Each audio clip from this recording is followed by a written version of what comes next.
Hello guys, very warm welcome, and today we are talking about the heterotrophic nutrition. So the heterotrophic nutrition can be classified into three types. One is holozoic, two is the saprophytic, and the parasitic. You know कि hetero is other and tropic is nutrition. So ऐसे organisms जो कि दूसरों पे निर्भर है for their nutrition, they are called as heterotrophic nutrition.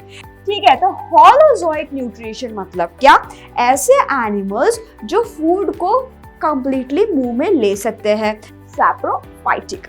अब यहाँ पे सैप्रोफाइटिक ऐसे ऑर्गेनिजम्स होते हैं जो कि सड़ी गली चीजें खाते हैं. कैसे खाते हैं? सड़ी गली चीजें ही उनको पसंद है. पैरासाइट ऐसे हैं जो जिस थाली में खाते हैं ना उसी थाली में छेद करते हैं. हाँ, बिल्कुल ऐसे ही जो है वो पैरासाइट्स रहते हैं कि आपने फूड को खा लिया, फिर उसका ब्रेक डाउन किया, फिर उसको ब्लड में मूव करवा लिया. अब मूवमेंट के बाद उसका काम भी तो होगा, utilization. So in nutrition in human beings, we have our digestive system. Okay, we have our digestive system which includes of two different parts. Alimentary canal plus the digestive glands together forms the human digestive system. Hello guys, very warm welcome, and today we are talking about the heterotrophic nutrition. Right. So in the last video, we have spoken about the autotrophic mode of nutrition. We are discussing the modes of nutrition basically. Right. So the heterotrophic nutrition can be classified into three types. One is holozoic, two is the saprophytic, and the parasitic. These are the three major type of heterotrophic nutrition. Now, you know कि hetero is other and tropic is nutrition. So ऐसे organisms जो कि दूसरों पे निर्भर है for their nutrition, they are called as heterotrophic nutrition. Right? तो अब यहाँ पे हमारे पास तीन टाइप के हैं. कौन से? holozoic, saprophytic and the parasitic. holozoic mode of nutrition है क्या? नाम बड़ा सा इंटरेस्टिंग है ना? बड़ा ही इंटरेस्टिंग नाम है. और ये holozoic mode of nutrition आप, मैं, आपका कुत्ता, बिल्ली सब लोग दिखाते हैं. होलो का मतलब होता है कंप्लीट. राइट? होलो का मतलब होता है कंप्लीट और जोइक का मतलब होता है भैया एनिमल. ठीक है, तो holozoic न्यूट्रिशन मतलब क्या? ऐसे एनिमल्स जो फूड को कंप्लीटली मुंह में ले सकते हैं, है ना? बाहर डाइजेस्ट करके फिर खाते हैं, ऐसा तो नहीं होता. राइट? सो ऐसे एनिमल्स, जैसे आपने एप्पल खा लिया, चिकन खा लिया, तो बाहर पूरा का पूरा फूड है, उसको आप खाओगे, है ना? निवाला उसका तोड़ के खाओगे. सो सॉलिड फूड जब हम पूरा ब्रेक डाउन करते हैं अंदर अपने डाइजेस्टिव सिस्टम के अंदर, राइट? कैसे? By taking the complete food, by ingesting the complete food, तब उसे कहते हैं हॉलो. हॉलो मतलब कि कंप्लीट, पूरा का पूरा खाना हम वैसे खा के फिर अंदर डाइजेस्ट कर सकते हैं. अब यहाँ पे सिर्फ आप और मैं नहीं कर सकते, ये एमेबा जो है वो भी ऐसा काम कर सकता है, ऐसे ही खाना खाता है वो भी. ठीक है, फिर आती ही बात सैप्रोफाइटिक. अब यहाँ पे सैप्रोफाइटिक ऐसे ऑर्गेनिजम्स होते हैं जो कि सड़ी गली चीजें खाते हैं. कैसे खाते हैं? सड़ी गली चीजें ही उनको पसंद है. मतलब कि डेड एंड डिकेइंग, पुराने लकड़ियां, लॉग्स, राइट? सड़ने वाले फूड आइटम्स, सड़ने वाले जीव जंतु, ये जो खाते हैं उनको, जो लोग इसका डिग्रेडेशन करते हैं उसे हम सैप्रोफाइटिक कहते हैं. जैसे कि आपकी फंगी, बैक्टीरिया, काफी सारी चीजें यहाँ पे आती है. राइट? उसके बाद आते हैं आपके पैरासाइट्स. पैरासाइट ऐसे हैं जो जिस थाली में खाते हैं ना उसी थाली में छेद करते हैं. हाँ, बिल्कुल ऐसे ही जो है वो पैरासाइट्स रहते हैं. मतलब कि ये होस्ट के अंदर बाहर, एक्टोपैरासाइट्स बाहर, एंडोपैरासाइट्स अंदर. राइट? तो ये दोनों ऐसे पैरासाइट्स होते हैं, दोनों टाइप से पैरासिटिज्म के ऐसे पैरासाइट्स है जो ये होस्ट के साथ ही रहते हैं, उसी के शरीर में रहते हैं, उसी के बॉडी में रहते हैं या उसकी बॉडी के ऊपर रहते हैं, लेकिन उसी को नुकसान पहुंचाते हैं. Right? So they are inside or outside, they live inside or outside. Ectoparasitism, endoparasitism, दो types, right? Or they derive nutrition from it and also harm the host also harm the host. Example, Cuscuta and the ticks, जुए, ectoparasite. Cuscuta, अमर bell, जो पीली colour की bell होती है जिसकी कोई पत्ती नहीं होती, और ये पूरे ये प्लांट होता है, ठीक है, ये प्लांट का न्यूट्रिशन चूस जाता है, सो इसे अमर बेल कहते हैं, येलो वाइन कहते हैं, Cuscuta, राइट तो ये सारे पैरासिटिज्म्स की बात हुई। अगर आपको जानना है कि एंडोपैरासाइट्स कौन थे, तो जैसे एस्कैरिस होते हैं जो पेट में कीड़े पड़ जाते हैं, हम कहते हैं ना, मम्मी बचपन में आपको दवाई खिलाती होगी क्योंकि बोलते हैं अरे चिड़चिड़ कर रहा है, पेट में कीड़े पड़ गए होंगे, तो that is endoparasitism, right. So अब how to this kind of organisms obtain, तो हम यहाँ पे इस चैप्टर में 10th ग्रेड में बात करते हैं मोस्टली अपने होलोजोइक न्यूट्रिशन की। तो यहाँ पे दिस ऑर्गेनिज्म जैसे कि यूनिसेल्युलर है, ये पूरा का पूरा फूड अंदर ले सकते हैं, राइट, जैसे कि आपका अमीबा हो गया, पैरामेशियम हो गया, ये क्या कर सकते हैं, ये पूरा का पूरा फूड को अंदर की ओर ले सकते हैं, दे कैन डाइजेस्ट। इनका फूड कौन होता है, छोटे छोटे जू प्लैंक्टॉन्स हो सकते हैं, फाइटोप्लैंक्टॉन्स हो सकते हैं, या फिर दूसरे बैक्टीरियाज भी हो सकते हैं which are smaller than them, right? ऐसे microorganisms which are smaller than them, they can eat it up. अब यहाँ पे जो अमीबा है वो कैसे खाता है, सीबीएसई का पीवाईक्यू है बेटा जी, मार्क कर लो, सीबीएसई में प्रीवियस ईयर क्वेश्चन है ये, पीवाईक्यू का मतलब प्रीवियस ईयर क्वेश्चन, ठीक है। तो यहाँ पे ये करता क्या है, देखो ये जो प्यारा सा अमीबा है आपका, ये एक यूनिसेल्युलर ऑर्गेनिज्म है, और ये क्या है, ये प्रोटोजोन है ना। अब यहाँ पे करता क्या है, ये देखो, ये न्यूक्लियस है, ये फूड पार्टिकल है, ये अपने सूडोपोडिया, सूडो मतलब कि फॉल्स, सूडो का मतलब होता है फॉल्स, पोडिया का मतलब होता है लेग्स, राइट। तो ये अपने सूडोपोडिया, इसके फॉल्स फूड क्यों बुलाते हैं, क्योंकि ये टेम्पररी कुछ भी बन सकते हैं, ऐसे आगे जाके फिर इसको विड्रॉ भी कर सकता है ये, राइट। तो ये मूवमेंट में भी काम करते हैं और फूड को भी कैप्चर करने में काम करते हैं। तो इसे सूडोपोडिया ग्रो कर लिया, अब ये जो फूड पार्टिकल है, मानो कि बैक्टीरिया है, उसको इसने अंदर ले लिया, अब ये पूरा ज्वाइंट हो जाएगा और फूड वैक्यूल बना देगा। अब इसने तो इसको पूरा घेर लिया, right, it has surrounded it completely, and now what happens, this food vacuole will digest it there itself, उसको डाइजेस्ट कर लेगा। अब digestion in the food vacuole, यहीं पे काम खत्म हो गया क्या, नहीं, after this food whatever is been digested, digestion मतलब क्या, break down of complex molecule into small molecules, break down of complex large molecule into small molecules. Why? Because small molecules are much better for absorption. हमारी cells उसको अच्छे से absorb कर पाती है, right? So जैसे ही वो digestion हो गया उसका, वो छोटी छोटी चीजों में टूट गया, तो now it will diffuse in the entire cell and it would be utilized, right? So utilization, तो यहाँ पे डाइजेशन हुआ, फिर एब्जॉर्प्शन, फिर एसिमिलेशन, और अनडाइजेस्टेड फूड जो है उसको ऐसे ही किसी वैक्यूल बना के उसको बाहर भी फेंक दिया जाता है। वैसा ही कुछ होता है आपके पैरामेशियम में भी, similar kind of process is also seen in paramecium, right. So cilia की मदद से वो घूमते रहता है, so present all over its body, it takes the food from here, right, एक ओरल ग्रूव रहता है, and at a specific spot, that is the oral groove जो ये दिख रहा है, राइट। तो यहां से फूड को अंदर लेगा और अंदर बॉडी में डाइजेशन उसका बिल्कुल ठीक वैसे ही करेगा। So nutrition, specially when we are talking about holozoic nutrition, कैसे कैसे होता है, इसके 5 अलग अलग स्टेप्स है जो कि बहुत इंपॉर्टेंट है, ingestion, digestion, absorption, assimilation and egestion, right? So यहाँ पे होता क्या है, देखो, ingestion मतलब क्या, ingestion मतलब to take in the food, जो हम निवाला मुंह में लेते हैं, right? So that bolus we take in the mouth, that is ingestion, intake of the food. Digestion, breakdown of complex food molecules. Why is this required? Again, emphasizing on that. Why is it required? Now, आपने कुछ चीज खाई है, ठीक है, इसमें एक बड़ा मॉलिक्यूल आ गया, ठीक है, इसमें बहुत लंबा सा मॉलिक्यूल है, मानो कि ये कोई ओलिगोसैकेराइड है जो कि बहुत ही बड़ा सा मॉलिक्यूल है। अब इसको एब्जॉर्ब करना तो नामुमकिन है ना, क्योंकि हमारी सेल्स छोटी छोटी होती है, राइट। तो इसको अगर हम डाइजेस्ट कर ले और इसको समझो कि इस तरीके से तोड़ दिया जाए, राइट, इस तरीके से छोटा छोटा तोड़ दिया जाए, ब्रेक डाउन करना, तो उसे हम क्या कहते हैं, डाइजेशन की प्रोसेस।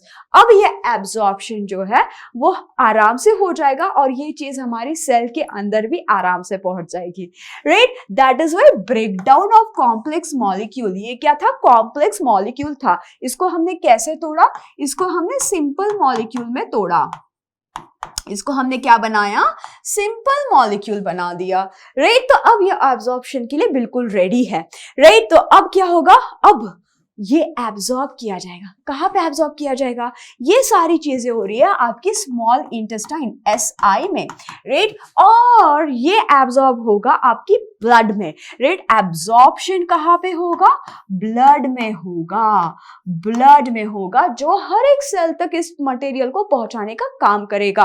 अब आती है बारी एसिमिलेशन की। तो एसिमिलेशन होता क्या है, बच्चों को अक्सर यहाँ पे डाउट होता है कि एसिमिलेशन मतलब क्या। यार एसिमिलेशन मतलब कुछ नहीं, जो ब्लड अभी सेल तक खाना लेके आया है, सेल क्या करेगी, उसका सेल उससे एनर्जी बनाएगी ना। अब एनर्जी का क्या करेगी, एनर्जी वो ग्रो करने के लिए यूज कर सकती है, सेल को डिवाइड करने के लिए यूज कर सकती है, सेल की मेटाबॉलिक प्रोसेस में काम आ सकती है, राइट। तो इस प्रकार से utilization of food product, utilization, उसको काम में लाना, यहां तक तो ठीक था कि आपने फूड को खा लिया, फिर उसका ब्रेक डाउन किया, फिर उसको ब्लड में मूव करवा लिया। अब मूवमेंट के बाद उसका काम भी तो होगा, यूटिलाइजेशन। अब जो काम की चीज थी वो तो हमने कर ली, उसके बाद कुछ चीजें बच जाती है जो कि सेल के किसी काम की नहीं, right. It is of no use to the cell after the utilization of food whatever is present. तो now we have to send it out of this cell and that is called egestion. इसे हम क्या बुलाएंगे, ईजेशन। What it is, removal of waste. What it is, removal of waste is egestion. Okay, I want you to pay attention, my dear students, over here. Egestion is about solid. Usually you get confused with excretion. Excretion is where we will talk about urine production. Egestion is about the solid waste that our body generates. All right. So in nutrition in human beings, we have our digestive system. Okay, we have our digestive system which includes of two different parts. कौन सी? एक तो होता है alimentary canal. What is the alimentary canal? It starts from the mouth and ends up into the anus. It ends up into the anus. The complete canal. It's a tube. It's an opening, right? ये है elementary कनाल। इसके बाद और क्या होता है, इसके बाद इसके साथ एसोसिएटेड एक्सेसरी ग्लैंड्स भी होती है। एक्सेसरी ग्लैंड्स मतलब कि जैसे कि आपकी सलाइवरी ग्लैंड, फिर सबसे बड़ी ग्लैंड हमारी बॉडी की विच इज लीवर, फिर पैनक्रियाज कहाँ गई, यहाँ है पैनक्रियाज, और इसके अलावा स्टमक में भी जो होती है वो छोटी छोटी गैस्ट्रिक ग्लैंड्स होती है, राइट। तो वो सारी जो, हाँ, गैल ब्लैडर भी, राइट। तो ये जो सारी ग्लैंड्स है इसको मिला के हम कहते हैं डाइजेस्टिव सिस्टम। तो alimentary canal plus the digestive glands together forms the human digestive system. Human digestive system. So whatever you are seeing over here is basically the alimentary canal, starting with the mouth where we do the intake of food. Teeth helps in chewing in our buccal cavity. हमारे पास दांत, जबान और salivary glands होती है. It helps in chewing. Tongue for rolling, tasting, mastication, for mixing of saliva with the food that you are chewing, right? फिर swallowing में भी काम करती है. Then the salivary glands which secrete saliva, which has amylase in it, helps in breakdown of 30% of carbohydrate in our mouth itself, right? So they secrete mucus plus saliva. Then we have esophagus, our food pipe, जो कि खाने को नीचे पेट की ओर धकेलेगा, right? फिर ये जो है स्टमक, स्मॉल इंटेस्टाइन और लार्ज इंटेस्टाइन में जाके एंड होती है चीजें, राइट। तो अब यहाँ पे ईसोफेगस जो है इसे आप ई से भी लिख सकते हो, ओ से भी लिख सकते हो। कई बार बच्चे मुझसे पूछते हैं मैम कौन सा स्पेलिंग सही है, दोनों ही सही है बेटा जी, ठीक है। So contraction and expansion of oesophagus, मतलब पैरासिस्टैलिक मूवमेंट होती है वहां पे। बेसिकली पैरासिस्टैलिक मूवमेंट आपकी पूरी एलिमेंट्री कैनाल में देखी जाती है, राइट। तो इसी मूवमेंट की वजह से हमारा जो फूड है वो आगे की ओर ढकेला जाता है, ठीक है। तो माउथ हमारे मूव में basically we have buccal cavity, इसे हम क्या कहते हैं, बकल कैविटी। ये कंप्लीट चीज कहाँ पे होती है, बकल कैविटी में होती है। तो यहाँ पे जो बकल कैविटी है, बकल कैविटी में आपको मिलेंगे दांत, बत्तीसी जिसे हम कहते हैं, दैट इज इन एडल्ट्स। जो छोटे बच्चे होते हैं उनमें होती है 20, क्योंकि वहां पे प्रीमोलार्स एब्सेंट होती है। क्या एब्सेंट होती है, प्रीमोलार्स एब्सेंट होती है। फिर सलाइवरी ग्लैंड में अमाइलेज होता है और बाकी आयंस भी होते हैं, ठीक है, to maintain the pH and all. और वहां पे डाइजेशन ऑफ कार्बोहाइड्रेट, मतलब the first site of digestion, MCQ में पूछा जा सकता है ये, right. First site of digestion is where your buccal cavity, your mouth, because of saliva. Alright, तो अब देखते हैं कि स्टमक, स्मॉल इंटेस्टाइन और लार्ज इंटेस्टाइन कैसे कैसे होता है। हालांकि नेक्स्ट वीडियो में हम इसको डिटेल में डिस्कस करेंगे, आज हल्का सा ट्रेलर देख लेते हैं, ठीक है। तो गैस्ट्रिक ग्लैंड्स भी यहाँ पे मौजूद होती है। ये क्या करती है, they secrete very important thing which is the HCl। HCl क्या होता है, हाइड्रोक्लोरिक एसिड, जिसकी वजह से यहाँ का pH हो जाता है लगभग 2 is very acidic pH. To protect the lining of the stomach, it also produces mucus through this gastric glands, which helps in protecting. So mucus is like a slimy material, okay, ऐसा सही, right. So slimy material is produced over there, जिसकी वजह से HCl जो है वो आपकी sales को खराब नहीं करेगा, ठीक। इसके अलावा पेप्सिन भी प्रोड्यूस होता है। पेप्सिन क्या करता है, प्रोटीन डाइजेशन के लिए मदद करता है। It's an enzyme which helps in digestion of protein. HCl क्या करेगा, it is making the medium very acidic, जिसकी वजह से अगर कोई पैथोजन अंदर आ जाता है तो उसको भी वहीं पे मार दिया जाता है और ब्रेकडाउन ऑफ फूड में भी काम आता है। Mucus, protection of the inner lining of the stomach. फिर स्मॉल इंटेस्टाइन क्या करता है, यहाँ पे स्मॉल इंटेस्टाइन जो है वो इंटेस्टाइनल एंजाइम्स भी प्रोड्यूस करता है एंड विलाइज भी होती है, ठीक है। तो ये क्या करती है, जो स्मॉल इंटेस्टाइन है, जो इसके एंजाइम्स है, they basically helps in conversion of all this molecules, complex molecules into simpler molecules. जैसे कि कार्बोहाइड्रेट है, उसको सिंपल तोड़ के ग्लूकोज बनाया जाएगा। क्या बनाया जाएगा, एकदम ग्लूकोज बना दिया जाएगा, द एब्सॉर्बेबल सिंपल मॉलिक्यूल। फैट को जब तोड़ेंगे तो फैटी एसिड और ग्लिसरॉल्डिहाइड बनेगा। प्रोटीन्स अमीनो एसिड से बने होते तो अल्टीमेटली टूट के अमीनो एसिड्स बन जाएंगे। Now this our body can absorb, right. So this is the site of ultimate digestion. Small intestine में डाइजेशन खत्म, लार्ज इंटेस्टाइन में कोई डाइजेशन नहीं होगा, अल्टीमेट ब्रेकडाउन। अब इसकी जो सेल्स होती है वो कैसी होती है, इसमें फिंगर लाइक प्रोजेक्शंस होते हैं, राइट, फिंगर लाइक प्रोजेक्शंस। तो इसे हम कहते हैं विलाइज, अब इन विलाइज के ऊपर भी माइक्रोविलाइज होती है। इसकी जो लाइनिंग है ये भी कैसी होती है, माइक्रोविलाइज से बनी होती है। अब ऐसा करने से क्या होता है, देखो, तो ये जो है ये इस प्रकार से है, तो सरफेस एरिया इतना ही है, लेकिन जैसे हम फिंगर्स खोल देंगे तो सरफेस एरिया बढ़ गया। तो अब जितना ज्यादा सरफेस एरिया उतनी ज्यादा अच्छे से एब्जॉर्प्शन हो पाएगी, right. So it helps in absorption of food in the body, right. दूसरा है ये जो साइट है, this site specifically the duodenum.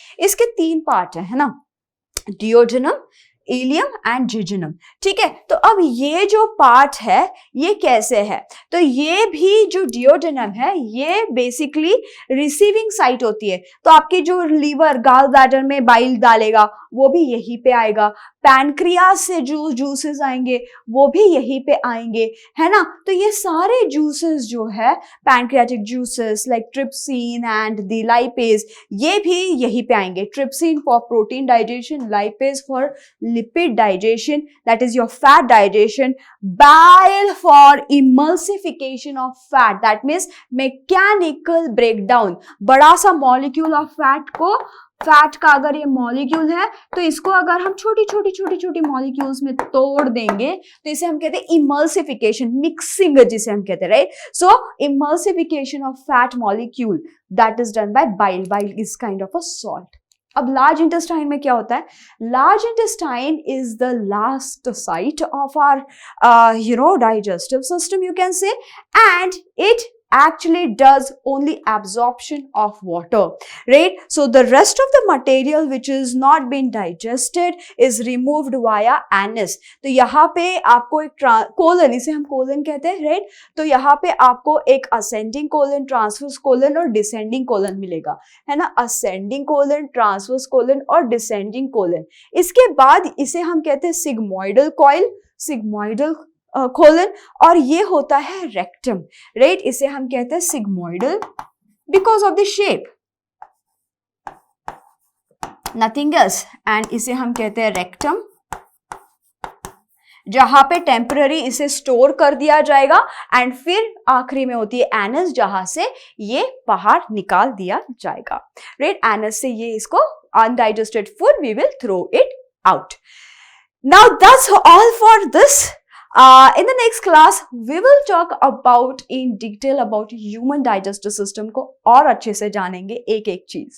Till then, take care and keep learning. So this is all about today's class, and you will see the Telegram link which will be provided into the description box. Thank you for watching. Do not forget to like, share and subscribe.